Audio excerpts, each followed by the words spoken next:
Ya viene la pregunta, y a mí, Daniel, pónganse en órbita. ¿Quién primero? Ya. Disculpe, pero había leído en el diario que iba a haber hoy una reunión de críticos teatrales. ¿Ya? Pero como el tiempo pobre tengo que retirar, simplemente quería dejar lanzar unas perlas o unas pistas nada más. Un minutito, perdona. El señor Juan Rivera Saavedra, como ustedes son tan jóvenes, es uno de nuestros escritores nacionales, tal vez el que más obras ha escrito, y no solo más, sino muy buenas, como si ustedes ahora entran en estas cosas de Google, Juan Rivera Saavedra, allí van a tener una linda reseña. Perdón, porque como son tan jóvenes, de repente no se conocen. Sí, pero quería justamente, yo vine pensando, ¿sabrán qué cosa es un crítico teatral? Esa es la primera que tuve. ¿Por qué? Porque recordaba que está en mi libro La historia del teatro peruano, en la que justamente Pablo Fernández me decía, qué curioso, en el mundo solamente hay los críticos teatrales, y da la casualidad que en Perú no hay ninguno, y no es ninguno de ellos. Eso es por una parte. Por otra parte, también en el libro de la historia del teatro peruano menciono dos frases respecto a los críticos de Oscar Wilde. Una de ellas que dice que la misión del crítico es ayudar a desarrollarse al público, enseñarle.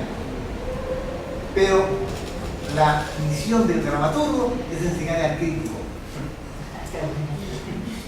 Y por otro lado, White termina diciendo en su diccionario, White escribió un diccionario acabado de sus frases célebres, en el que dice que el crítico, por lo general, es el hombre que se vende. Lo curioso es que no muy caro. Es muy fácil comprarse un crítico, es lo que dice Oscar Wilde. Bien, entonces, cuando me interesaba mucho sobre los críticos, porque sí tuve una conversación hace muchos años, porque fue 2000 desde que empezó, cuando estaba estudiando en la Escuela de Periodismo Alfonso Latorre, conmigo, a Colado, en la Católica, y discutíamos sobre qué cosa es ser un crítico teatral y qué cosa es un comentarista. Y existe una gran diferencia entre comentarista y críticos. En el Perú no ha habido prácticamente críticos. Y si había que mencionar a uno de ellos sería Alfonso Latorre. Si hay que mencionar al único. ¿Por qué? Si ustedes vieran cómo trabajaba Alfonso Latorre, cuando iba a hacer una crítica, por darles un ejemplo, yo fui fundador de Destino Teatro de Arte, Sergio Arrao, y qué sé yo, etc. Reto Reyes. Resulta que sabía que iban a montar una obra y Alfonso Latorre solicitaba el texto antes que se censigara.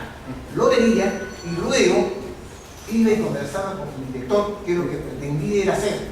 Y luego buscaba a los actores y conversaba con los actores, oye, tu papel, háblame de tu papel, para ver si tenía conciencia o no.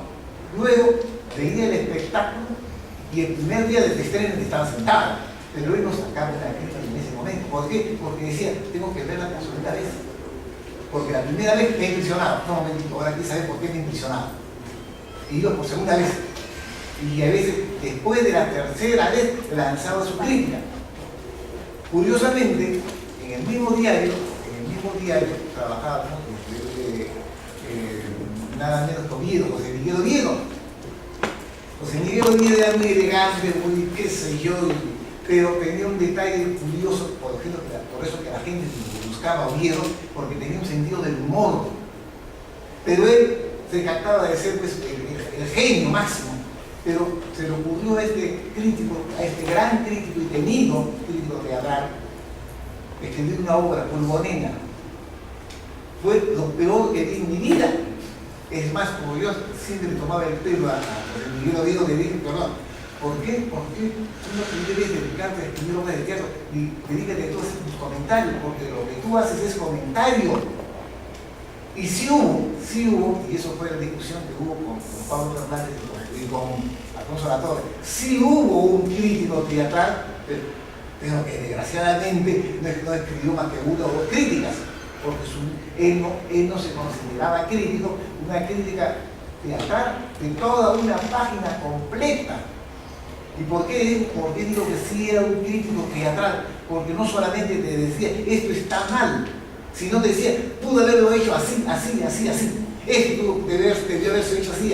O sea, todo era una cátedra en su crítica teatral. ¿Quién era este señor que nunca se quiso dedicar a eso?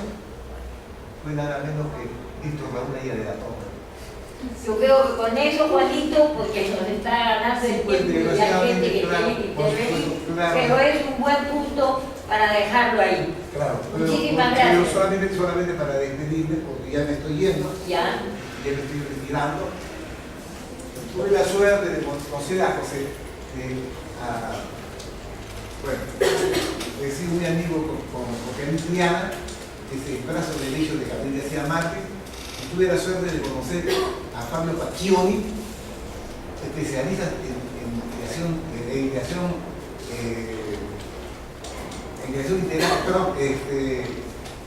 colectiva.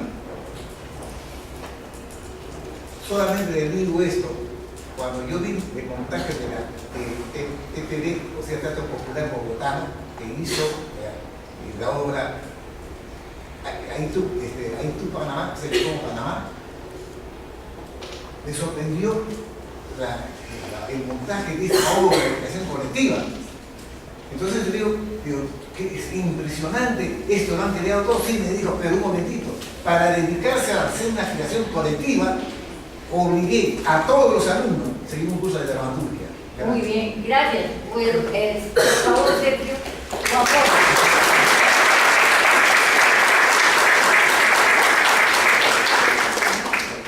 Sí, bueno, ha sido todo muy interesante lo que he mencionado. Por favor, párate para que sí, sea claro.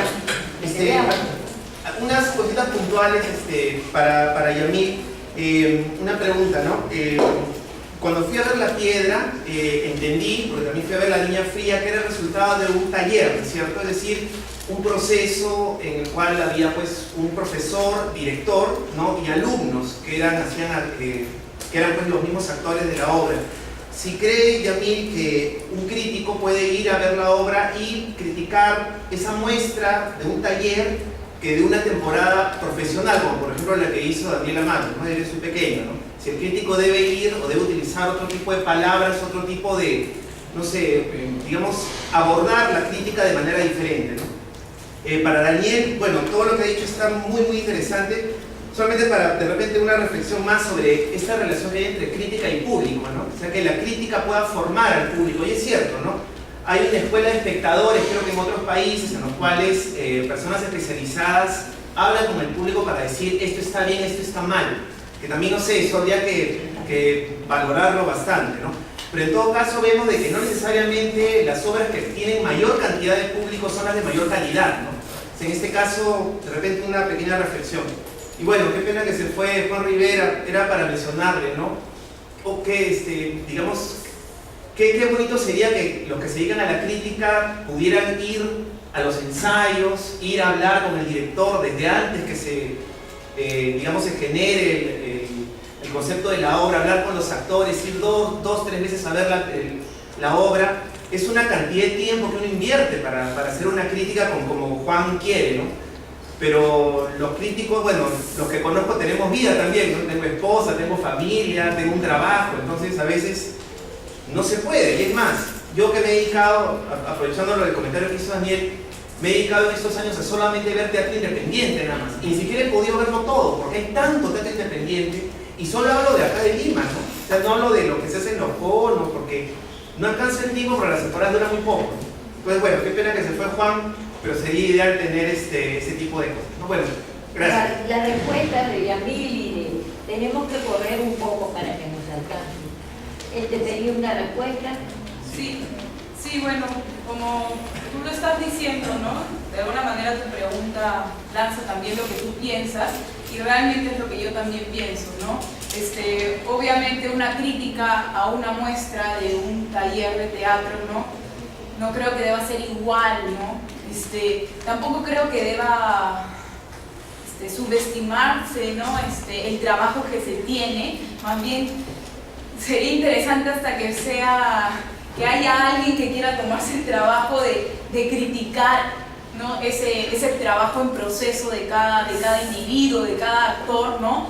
Y lamentablemente yo podré decir, ¿no?, que no lo he encontrado, ¿no? Cuando Sara me dijo, ¿no?, que hable, que me presente acá y etcétera, ¿no? Bueno, lo primero que uno hace a veces es tratar de entender, ¿no?, ya qué es la crítica, qué puedo decir yo que estoy empezando de alguna manera sobre la crítica, ¿no? Y bueno, lo primero que leo así como que en el diccionario, ¿no?, en lo más básico, dice que es un examen y juicio acerca de alguien o algo, el que se expresa públicamente sobre un espectáculo, un libro, una obra artística. Y me quedé pensando en este rollo de que se expresa públicamente. Probablemente en el momento en el que yo me encuentro, ¿no?, aprendiendo, yo sentía que la gente que me rodea, ¿no?, la gente que fue a ver las obras, ¿no?, así, los familiares, los amigos, etcétera, ellos han tenido una opinión, un comentario crítico acerca de esto que se ha presentado, ¿no? Pero sin embargo no veía cómo era muy difícil hacerlo que lo hagan público, ¿no? Como que eso se queda un poco más en una conversación, después de ver, conversando, tomando, algo así, ¿no? Entonces nada, como que veía, ¿no? Sí, hay eso como que se encuentra vacío, ¿no? Nada más. Bueno, yo solo quería decir que lo que has dicho tú y un poco con lo que Juan, para mí sería un sueño. O sea, yo no entiendo cómo alguien puede criticar la dramaturgia si no lee el texto. O sea, solo viendo la puesta en escena, puedes andar la puesta en escena, no de dramaturgia, ¿no? Ese tipo de cosas, ¿no? Me pasó alguna vez que alguien me dijo, esta parte es muy tonta, y como algo negativo. Yo le dije, pero se supone que debería ser tonta. Y me dijo, bueno, te hubiera preguntado antes, ¿no? No digo que el crítico tenga que ir a preguntar, porque en realidad un buen montaje no tiene que decir nada más después, ¿no? Pero no creo que haría daño, ¿no? De hecho, creo que es Alonso, no sé, he visto algunas críticas que vienen con entrevistas a actores en video y así, ¿no? Entonces se complementa un poco, ¿no? También para que el crítico tenga un feedback, ¿no? Si realmente lo que él vio es lo que se supone que fue, ¿no? Y también hay tantas cosas más que se podrían criticar, ¿no? El desarrollo de un actor. O sea, si tú ves el primer ensayo y ves la puesta en escena, podrías decir estuvo mal, pero creció enormemente. Pero si no viste cómo empezó, ¿no? O el desarrollo mismo de la puesta en escena, ¿no? La forma de dirigir de alguien en ensayos, ¿no? Varias cosas se podrían ver más, ¿no? Pero es interesante, ¿no? Quizás alguien se lanza y dice alguna vez a un director, oye, ¿puedo criticar desde el comienzo? Lo cual no debe ser tan difícil dentro de todos acá hacemos y casi todos los que acerca ven teatro independiente y es, yo como periodista muchas veces he tenido que entrevistar y es súper sencillo, accesible ahorita llegar a, oye, ¿puedo ir a un ensayo, puedo ir a un ensayo general? Conversamos un poquito al final, creo que es bastante sencillo lograr hacerlo, ¿no? Y yo sí creo que por lo menos crítica debería tener dos vistas de la obra, porque además, como todos sabemos, cada función es totalmente diferente. Un día te caíste, se murió tu perro, tu gato, ¿no? O sea, en realidad, finalmente uno, por más actor que sea, viene cargado porque es un ser humano, ¿no? Entonces es importante ver por lo menos dos funciones de cada cosa antes de lanzarse a escribir, porque hay una responsabilidad bastante fuerte en ese texto que sale públicamente.